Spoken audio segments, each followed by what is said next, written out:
এনসিপির গাড়িবহরে ফের নিষিদ্ধ ছাত্রলীগ ও আওয়ামী লীগের হামলা।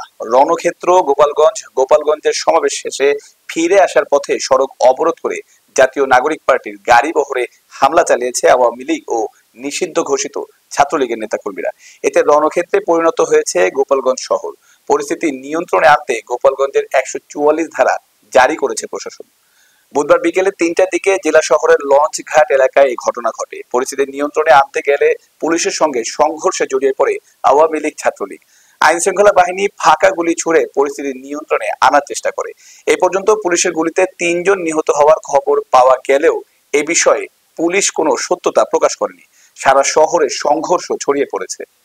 গোপালগঞ্জে এনসিপির সমাবেশের মঞ্চের চেয়ার টেবিল ভাঙচুর করে আগুন ধরিয়ে দেওয়া হয়েছে। জুলাই মাস জুড়ে জেলায় জেলায় পদযাত্রা করছে কেন্দ্রীয় এনসিপি। আজ তারা গোপালগঞ্জে লং মার্চ শেষে সমাবেশ করেন।